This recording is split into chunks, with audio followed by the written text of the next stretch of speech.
Hello everyone, मैं mister Rohit स्वागत करता हूं आप सभी का आपके अपने प्यारे से यूट्यूब चैनल जिसका नाम है खुशी कोचिंग क्लास। जैसे कि आप सभी जानते हैं, इससे पिछले लेक्चर में हमने गॉस थ्योरम को पढ़ा था। गॉस थ्योरम के डेरिवेशन को भी पढ़ा है हमने इससे पिछले लेक्चर में। आज हम गॉस थ्योरम की एप्लीकेशन को पढ़ने वाले हैं, जिसमें हम बहुत ही प्यारे से टॉपिक को डिस्कस करेंगे, जो कि एग्जाम के पॉइंट ऑफ व्यू से बहुत ही ज़्यादा इंपॉर्टेंट है, जिसका डेरिवेशन भी पूछा जाता है, जिसके ऊपर न्यूमेरिकल्स भी आते हैं। तो मैं चाहता हूँ कि आज का जो लेक्चर है उसे आप बड़े प्यार से देखें और नोट्स बनाते हुए चलें। तो चलिए इसी के साथ में स्टार्ट करते हैं अपने इस प्यारे से लेक्चर को। देखिए, हमारे पास में आप सभी ने, मैंने इससे पिछले लेक्चर में आप सभी को समझाया था कि गॉस थ्योरम क्या है। Gauss theorem applicable only close surface के लिए, ठीक है। गॉस थ्योरम ने साफ शुद्ध अक्षर में यह बोला है कि जितने भी हमारे पास में क्लोज सरफेस होती है, यानी कि जितनी हमारे पास में 3D सरफेस होंगी, उनके लिए हम गॉस थ्योरम का प्रयोग बहुत ही आसानी से कर सकते हैं। It's more applicable on close surface. देखिए, हमारी क्लोज सरफेस के ऊपर हमारे पास में जितनी भी क्लोज सरफेस होंगी, गॉस थ्योरम ईजिली एप्लीकेबल हो जाती है, ठीक है। तो हमारे पास में आज एक प्यारा सा टॉपिक है, जिसमें हमारे पास एनसीईआरटी के अकॉर्डिंग और ये हमारे पास सीबीएसई के अकॉर्डिंग फर्स्ट टॉपिक इसमें आता भी है कि हमारे पास में एक इन्फिनिटली लॉन्ग वायर है, ठीक है। हमारे पास में एक इन्फिनिटली लॉन्ग वायर है जिस पर यूनिफॉर्मली चार्ज डिस्ट्रीब्यूटेड है। मान लीजिए हमारे पास में कि यूनिफॉर्मली चार्ज, ये कि हमारे पास में एक वायर है जो कि इन्फिनिटली लॉन्ग है, मीन काफ़ी इसकी जो लेंथ है वो काफ़ी अधिक है।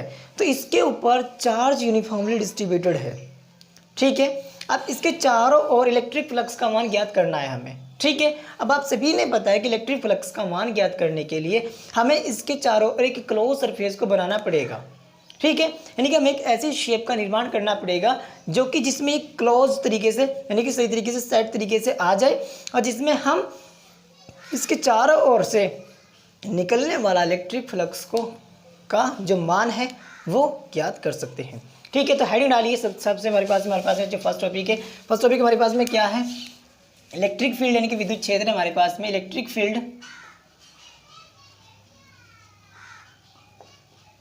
फील्ड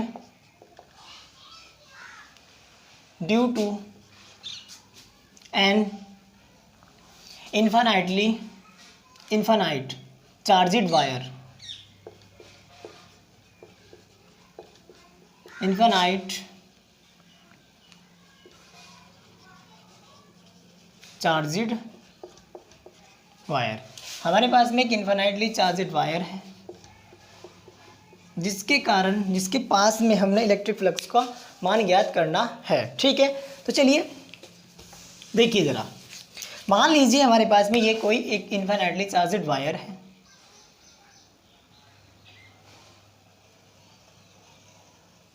ये, ठीक है, दिख रही ना? हाँ। इसके ऊपर यूनिफॉर्मली चार्ज डिस्ट्रीब्यूटेड है, यानी कि यूनिफॉर्म का मतलब एक समान रूप से जो चार्ज है, जो आवेश है, वो डिस्ट्रीब्यूटेड है, यानी कि बटा हुआ है, ठीक है, ऐसे करके। अब मुझे एक बात बताइए आप कि यदि मुझे इस वायर को किसी एक ऐसे शेप में बंद करना है जिससे कि ये शेप, यानी कि जो वायर है, जो इसी के समान हो, ठीक है, ताकि जैसे मैं इसे उस क्लोज सरफेस में उस बंद शेप में बंद करूं, जैसे उस शेप में इसे बंद करूं तो ये अपने आप ही सेट तरीके से आ जाए। तो आप सभी को पता है कि जो हमारे पास में जो वायर होती हैं वो ऑटोमेटिकली पहले से ही क्या होती हैं? सिलेंड्रिकल होती हैं। कभी देखना आप कि जो हमारे पास में वायर होती है वो इस साइड, इस शेप की होती हैं, ठीक है।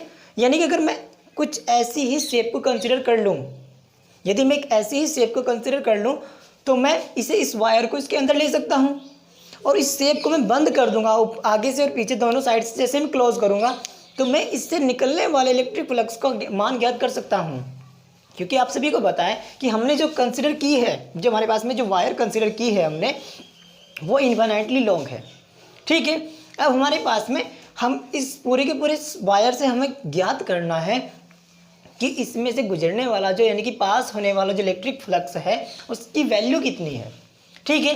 तो उसे चेक करने के लिए हमने फर्स्टली क्या किया, हमने एक शेप को, यानी कि गॉसियन सरफेस का निर्माण किया। अब गॉसियन सरफेस का निर्माण कैसे करेंगे? इसी शेप के अकॉर्डिंग एक ऐसी शेप का निर्माण कर देंगे जो कि इसी के अनुकूल हो, ठीक है, यानी कि इसके अकॉर्डिंग हो। तो हमने क्या किया, एक गॉसियन सरफेस, यानी कि जो हमारे पास में सिलेंड्रिकल एक गॉसियन सरफेस का निर्माण किया हमने, ठीक है। ये, तो ये हमारे पास में क्या है, एक सिलेंड्रिकल गॉसियन सरफेस है। क्योंकि आप सभी ने पता है कि हमारे पास में जो वायर होती है वो भी ऐसी सिलेंड्रिकल होती है, और हमारे पास में जो ये सिलेंडर हमने जो कंसिडर किया है ये भी हमारे पास में क्या है, एक वायर के जैसा। तो हमने इस वायर से इस यानी कि इस सिलेंड्रिकल सरफेस से जितना भी इलेक्ट्रिक फ्लक्स पास होगा उसके बाद में हम पूरी की पूरी वायर से इलेक्ट्रिक फ्लक्स का मान ज्ञात कर सकते हैं। तो हमने इतना सा एरिया कंसिडर कर लिया, ठीक है, जिससे कि हम इस सिलेंडर से निकलने वाले इलेक्ट्रिक फ्लक्स का मान जैसे हम ज्ञात करेंगे तो हमें यह पता लग जाएगा कि इस पूरी की पूरी वायर को हम मल्टीप्लाई कर देंगे, फिर एक सिलेंडर से सिलेंडर सारे के सारे सिलेंडर को जोड़ते चले जाएंगे और उसके बाद में इलेक्ट्रिक फ्लक्स का मान ज्ञात कर लेंगे। तो हमने इतना सा एरिया कंसिडर किया, ठीक है। अब देखिए, आप सभी ने पता है कि हमारे पास में इलेक्ट्रिक फ्लक्स को निकालने के लिए हमारे पास में दो फॉर्मूले होते हैं। एक हमारे पास में मैथमेटिकल फॉर्मूला होता है इलेक्ट्रिक फ्लक्स को निकालने का, और दूसरा हमारे पास में गॉस थ्योरम होती है, ठीक है। हम क्या करेंगे, हम उन दोनों फॉर्मूलों का यूज करके इस सिलेंड्रिकल शेप से निकलने वाले इलेक्ट्रिक फ्लक्स का मान ज्ञात करेंगे, ठीक है। सो हमने कंसिडर किया क्या है कि हमारे पास में एक सिलेंड्रिकल क्या है, शेप है, ठीक है। अब देखिए, इससे कुछ दूरी पर मान लीजिए हमने r दूरी पर उपस्थित एक पॉइंट P कंसिडर किया जहाँ पे हमने इलेक्ट्रिक फ्लक्स का मान ज्ञात करना है, ठीक है। चलिए, इतनी बात तो हो गई। अब ये जो हमारे पास में वायर है इस पर Q चार्ज यूनिफॉर्मली डिस्ट्रीब्यूटेड है। मान लीजिए टोटल चार्ज इसके ऊपर कितना है, Q, कोई दिक्कत नहीं है, ठीक है। अब देखिए, ये जो हमारे पास में शेप है ये क्लोज्ड है, बंद है, ठीक है। अब देखिए, मान लीजिए इसकी जो लेंथ है वो स्मॉल l है, ठीक है। अब हमने इस वायर की जो डेंसिटी मानी है, जो चार्ज डेंसिटी है वो मान लीजिए लैम्डा है, ठीक है। यहाँ पे एक नया पॉइंट यही निकल के आएगा कि हमारे पास में जो चार्ज डेंसिटी है, लैम्डा क्या है हमारे पास में, यहाँ पे जो हमारे पास में लैम्डा है वो है हमारे पास में यूनिट यानी कि चार्ज पर यूनिट। लैम्डा क्या है हमारे पास में, चार्ज पर यूनिट एरिया, यानी कि हमारे पास में एक लैम्डा नई क्वांटिटी आई कि हमारे पास में इस इनफाइनाइटली लॉन्ग वायर के ऊपर जितना भी हमारे पास में चार्ज है वो कितना है, वो Q है, और हमारे पास में इतनी सी वायर में जो चार्ज की जो डेंसिटी है हमारे पास में लैम्डा है, ठीक है।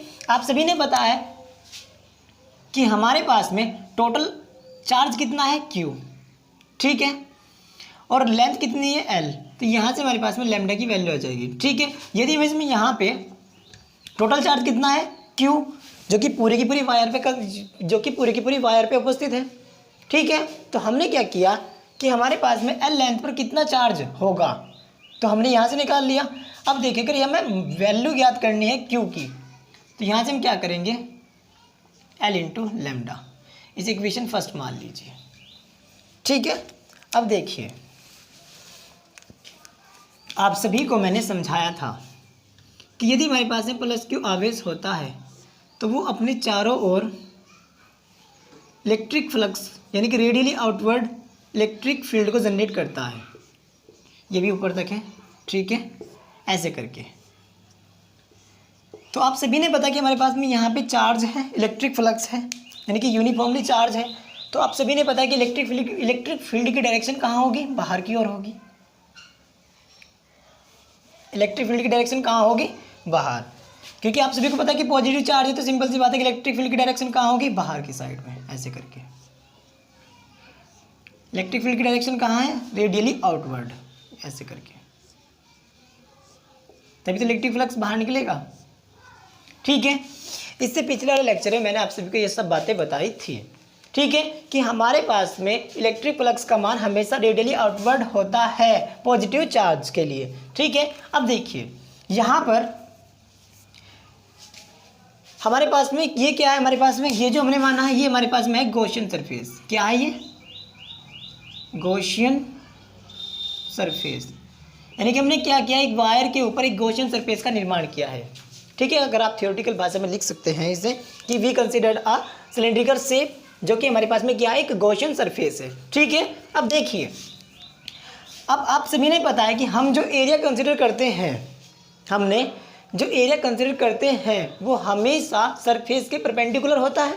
ठीक है, अब देखिए मान लीजिए हमने ये पॉइंट कंसिडर किया तो हमारे पास में जो सरफेस डायरेक्शन होगी वही साइड में होगी, आप सभी को पता है।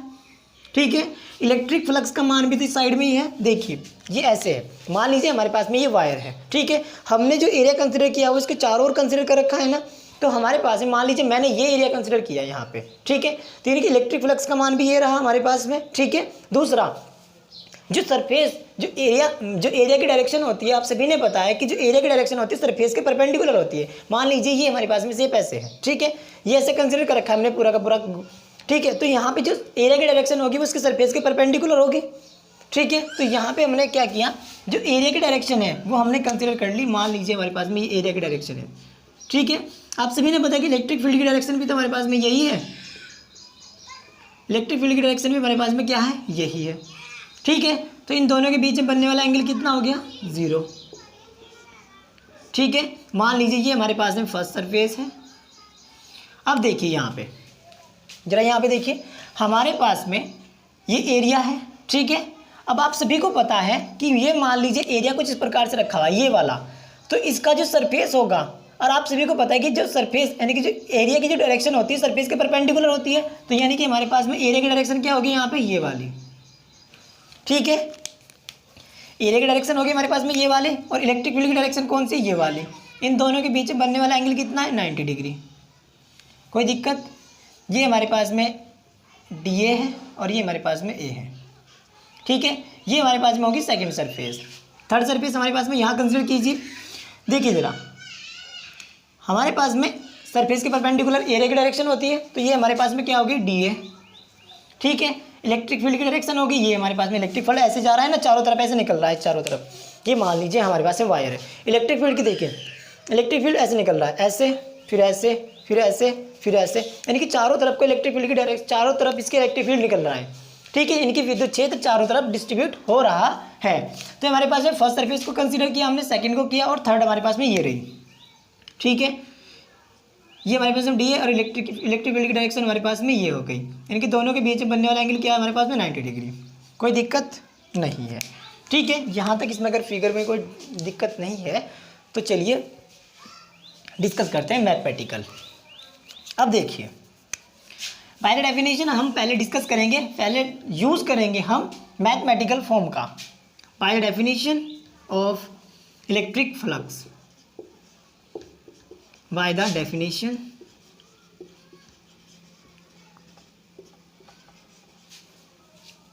Electric flux. डेफिनेशन का यूज़ करेंगे हम इलेक्ट्रिक फ्लक्स की। ठीक है, अब हमने फर्स्ट एरिया को कंसीडर किया। ठीक है, इलेक्ट्रिक फ्लक्स को हम फाई से डिनोट करते हैं, आप सभी को मैंने पहले बता चुका हूँ। ठीक है, फाई बराबर होता है क्लोज सरफेस, हमारे पास में एक बंद सरफेस ली है हमने। ठीक है, ई डॉट DA, इसे आप ऐसे भी लिख सकते हो, EDA cos थीटा, कोई दिक्कत तो नहीं है। ठीक है, फाई 1 फर्स्ट एरिया को कंसिडर किया हमने, ये वाला। देखिए ज़रा, यहाँ पे इलेक्ट्रिक फ्लक्स का मान याद कर रहे हैं हम, पॉइंट A पर, पॉइंट P पर क्या है ज़रा देखिए, इलेक्ट्रिक फील्ड E है, कोई दिक्कत नहीं। एरिया क्या है, DA। यहाँ पे देखिए इलेक्ट्रिक फील्ड भी यही है और हमारे पास में एरिया भी यही है, दोनों के बीच में बनने वाला एंगल कितना है, 0 डिग्री। तो आप सभी को पता है cos 0 की वैल्यू कितनी होती है, 1। cos 0 की वैल्यू क्या होती है हमारे पास में, 1। तो हमारे पास में यहाँ से आ जाएगा इंटीग्रेशन cos 0 की वैल्यू आ गई हमारे पास में 1 DA। ठीक है, अब देखिए आप अगर इस फिगर को देखोगे तो इसमें आप सभी को देखने को मिलेगा कि हमारे पास में जो इलेक्ट्रिक फील्ड है, हमारे पास में वो यूनिफॉर्मली है। पूरी की पूरी शेप में से निकलने वाला जो इलेक्ट्रिक फ्लक्स का जो वैल्यू है, पूरी की पूरी इलेक्ट्रिक फ्लक्स में से जो निकलने वाला जो फ्लक्स है वो यूनिफॉर्मली डिस्ट्रीब्यूटेड है, एक समान रूप से डिस्ट्रीब्यूटेड है। और हमारे पास में जो ई की वैल्यू है वो सभी में समान है। तो सभी में समान है तो हम यहाँ से ई को बाहर निकाल सकते हैं। हम ऐसे नहीं तो ई को बाहर नहीं निकाल सकते, ठीक है। तो यहाँ से हमने क्या किया, ई को बाहर निकाला, इंटीग्रेशन किया डी ए का, ठीक है। और जब डी ए का हमने इंटीग्रेशन किया तो आप सभी को पता है कि हमारे पास में जैसे हम एक सिलेंड्रिकल शेप का इंटीग्रेशन करते हैं तो हमारे पास में वैल्यू क्या आती है, 2 पाई आर एल। क्यों? क्योंकि आर इसकी क्या है, हमने रेडियस मानी है, ठीक है। जो इसकी एक्सिस से आर क्या हमारे पास में जो एक्सिस से हमने सरफेस तक की जो दूरी मानी है, distance between area, distance between surface and axis के बीच की जो हमने दूरी मानी है वो क्या हमारे पास में आर। इसीलिए हमारे पास में जैसे हमने इसका इंटीग्रेशन किया एरिया का तो हमारे पास में आया ई इंटू 2 पाई आर एल। एल क्या हमारे पास में लेंथ है, आर हमारे पास में क्या है, डिस्टेंस, ठीक है। दिख रहा है ना यहाँ पे, हाँ। अब देखिए ये तो बात है हमारे पास में फ्लक्स फर्स्ट की, यानी कि हमने जो फर्स्ट एरिया जो कंसीडर किया है, ठीक है। अब हम कंसीडर करेंगे हमारे पास में सेकंड से, ठीक है। तो चलिए, we considered the second area. ये हमने जो अभी डिस्कस किया ये हमारे पास में कर्व सरफेस थी, इसे हम कर्व सरफेस बोलते हैं, ठीक है। सेकंड सरफेस को कंसीडर करते हैं, मैं यहाँ तक दिख रहा है ना से, हाँ ठीक है। वी कंसीडर्ड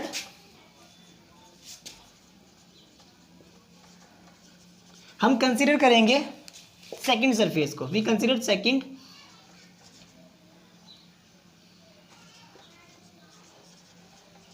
हमने सेकंड सरफेस को कंसीडर करने वाले हैं हम, ठीक है। तो उसके लिए मैंने यूज़ किया फाई 2 को, ठीक है। Phi 2 same as E D A आ जाएगा कॉस थीटा। मैं इसे डायरेक्ट लिख दे रहा हूँ, यहाँ से आप देख सकते हैं, ठीक है। वैल्यू आ गई हमारे पास में ई डी ए। अब देखिए ज़रा, यहाँ पर इलेक्ट्रिक फ्लक्स ऊपर की ओर है, नहीं एरिया क्या हमारे पास में ऊपर की ओर है, इलेक्ट्रिक फ्लक्स इस साइड में है, तो दोनों के बीच में बनने वाला एंगल क्या है, इलेक्ट्रिक फील्ड की डायरेक्शन हमारे पास में ये है, डी ए हमारे पास में ये है, क्योंकि हमारे पास में ये क्या है, सरफेस। और एरिया जो होता है हमारे पास में हमेशा सरफेस के परपेंडिकुलर होता है, ऊपर की ओर, ठीक है। सरफेस के परपेंडिकुलर होता है हमारे पास में एरिया। एरिया हमने ये ले लिया तो इनके बीच में बनने वाला जो एंगल है वो क्या है हमारे पास में 90 डिग्री, ठीक है। बात समझ में आ गई? चलिए, बात समझ में आ गई तो अब देखिए यहाँ पे दिख रहा है ना, नहीं दिख रहा है, इससे मैं ऊपर लिख दे रहा हूँ यहाँ पे, ठीक है। अब देखिए फाई 2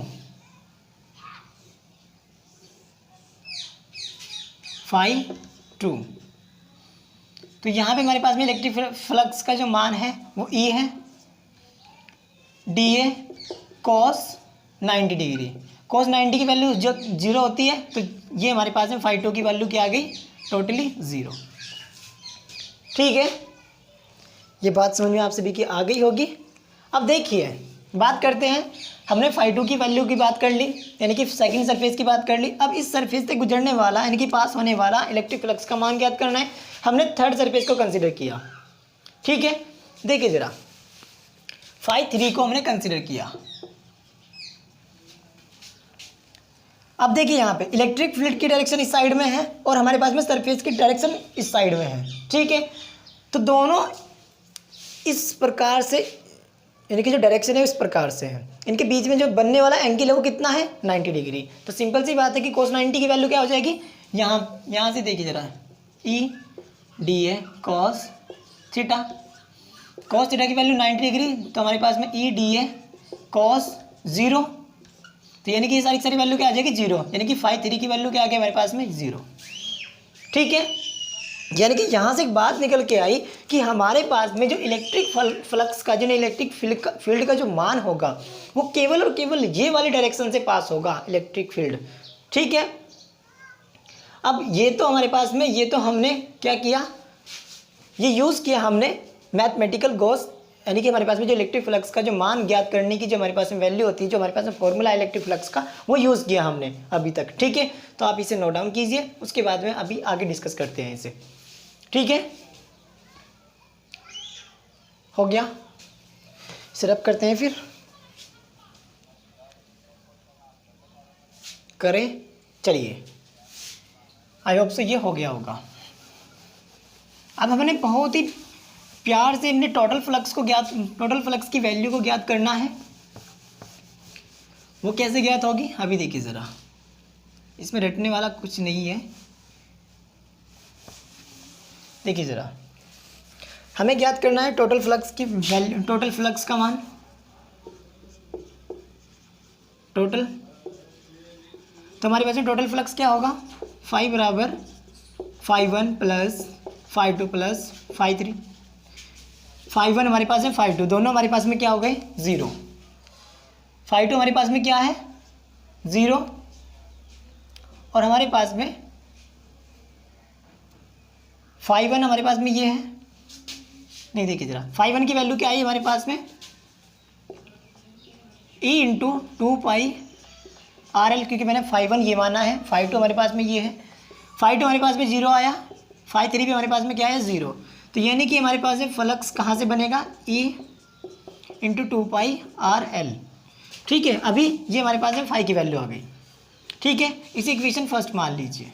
ये तो हमारे पास में जो फ्लक्स आया ये हमारे पास में आया है by the definition of electric flux की। ठीक है, अब हमने आप सभी ने पढ़ा है कि किसी भी क्लोज सरफेस से गुजरने वाला पासिंग थ्रू द और क्लोज सरफेस, क्लोज जो हमारे पास में गॉस की जो डेफिनेशन से हमारे ज्ञात होता है कि किसी भी क्लोज सरफेस से पास होने वाला जो इलेक्ट्रिक फ्लक्स का जो वैल्यू होता है वो Q upon epsilon not times होता है। ठीक है, तो हम यहाँ पे यूज़ करेंगे गॉस थ्योरम का। तो by the definition of Gauss law,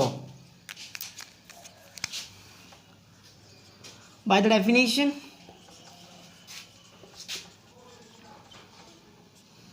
definition of Gauss law,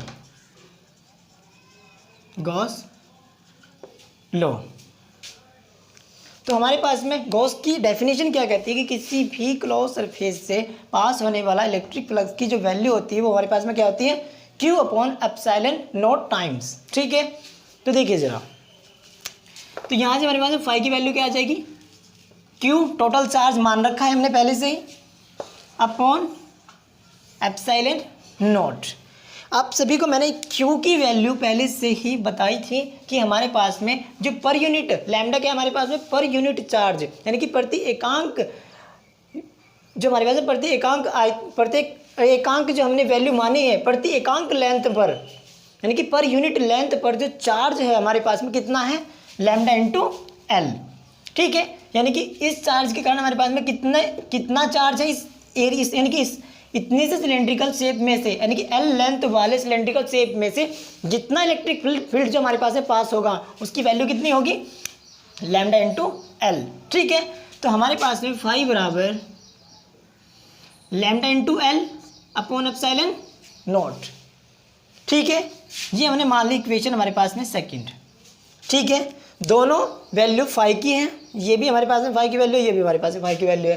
तो हम दोनों को क्या करेंगे equation first and equation second, from equation first and second से, from equation first and second. ठीक है, हमने इक्वेशन फर्स्ट और सेकंड को लिया, क्या किया हमने दोनों को बराबर रख देंगे क्योंकि दोनों की वैल्यू क्या है फाई की वैल्यू है। तो हमने क्या किया lambda into L epsilon naught equals to E into 2πRL। ठीक है, अब देखिए ज़रा, एल से एल कैंसिल आउट हो गया, ई की वैल्यू क्या आ जाएगी हमारे पास में ई बराबर ई की वैल्यू आ जाएगी हमारे पास में यहाँ से lambda upon 2π epsilon naught R. यहाँ से हमारे पास में जो इलेक्ट्रिक फ्लक्स का जो वैल्यू आई है वो क्या है हमारे पास में E equals to lambda upon 2πRL के। ठीक है, यहाँ तक बात समझ में आई।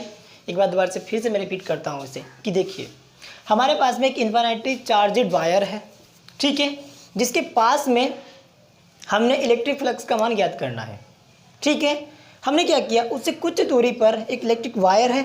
देखिए ज़रा, मान लीजिए हमारे पास में एक इलेक्ट्रिक वायर है, इसे कुछ दूरी पर उपस्थित हमने इलेक्ट्रिक फ्लक्स का मान ज्ञात करना है। ठीक है, हमने क्या किया, एक गॉसियन सरफेस का निर्माण किया, ठीक है, जो कि हमारे पास में वायर के अकॉर्डिंग है, ताकि हम उस वायर से निकलने वाला इलेक्ट्रिक फ्लक्स की वैल्यू को ज्ञात कर सकते हैं, ठीक है। क्योंकि हमें पता है कि हमारे पास में जो चार्जेस वायर है उस पर जो चार्ज है वो यूनिफॉर्मली डिस्ट्रीब्यूटेड है, यानी कि एक समान रूप से वितरित है।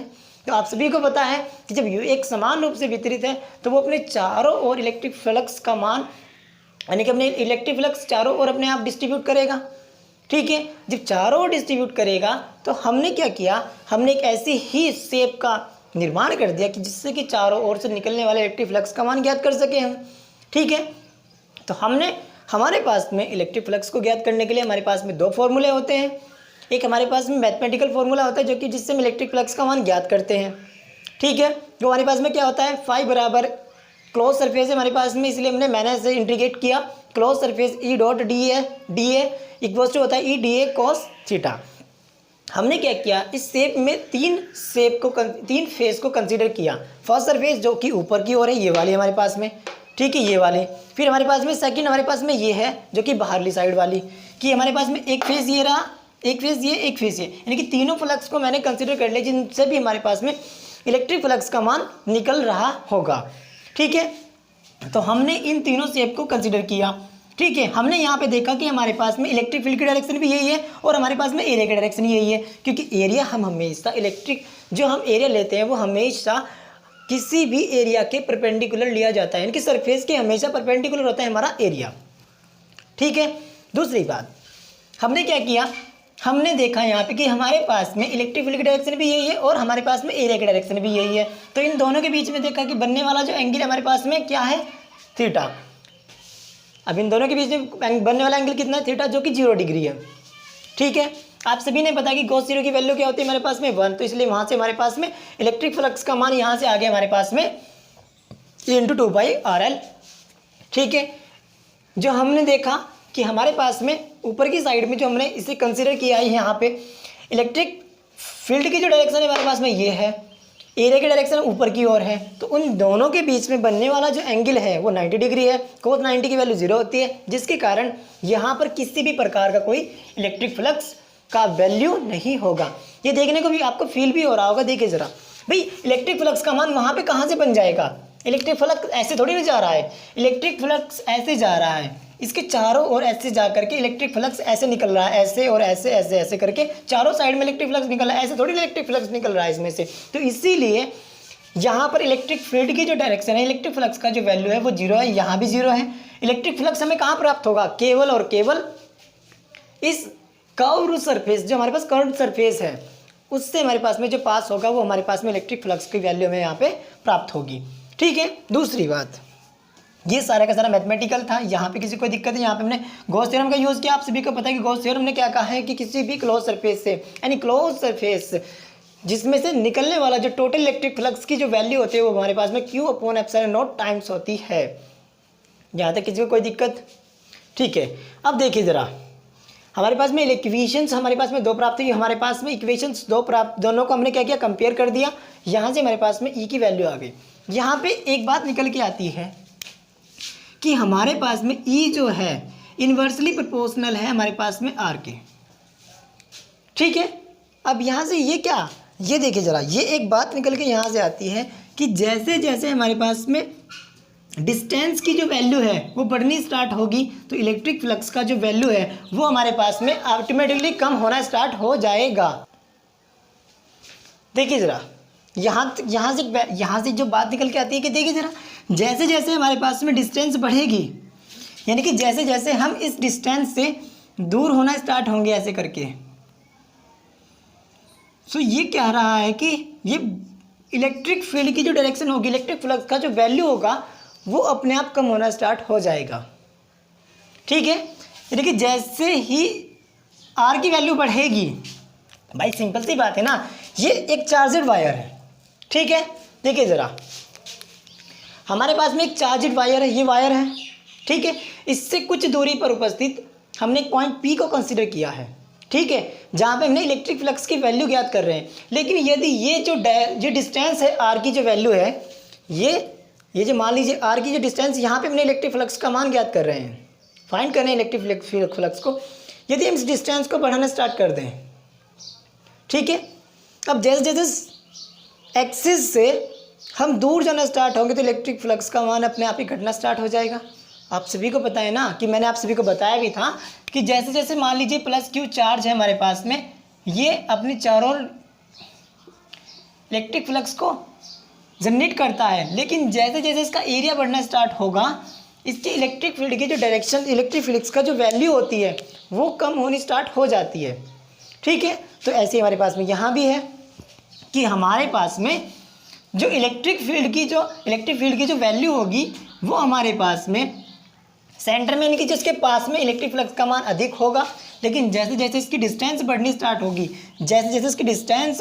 होगी, तो हमारे पास में इलेक्ट्रिक फ्लक्स की जो वैल्यू होगी वो कम होनी स्टार्ट हो जाएगी, ठीक है। यानी कि इलेक्ट्रिक फील्ड डायरेक्शन यहाँ पे डिपेंड करता है वैल्यू पर, किसकी, आर की वैल्यू पर डिपेंड करता है हमारे पास में इलेक्ट्रिक फ्लक्स, ठीक है। यहाँ तक किसी को दिक्कत नहीं। यहाँ पे अगर इसके बीच में हम ग्राफ बनाना चाहें तो हमारे पास में ग्राफ अगर बनाना चाहें आर और ई, ठीक है, तो ग्राफ हमें कुछ इस प्रकार से प्राप्त होगा, ठीक है। यानी कि पहले बढ़ेगा और धीरे धीरे फिर घटना स्टार्ट हो जाएगा। यहाँ तक किसी को कोई दिक्कत नहीं होनी चाहिए, ठीक है, ओके। तो चलिए इस टॉपिक को यहीं तक रखते हैं और उसके बाद में हमने एक नए टॉपिक के साथ में आप सभी के साथ में एप्लीकेशन से एक एक टॉपिक को डिस्कस करने वाला हूँ। तो यहीं तक रखते हैं इस टॉपिक को, ठीक है। ओके।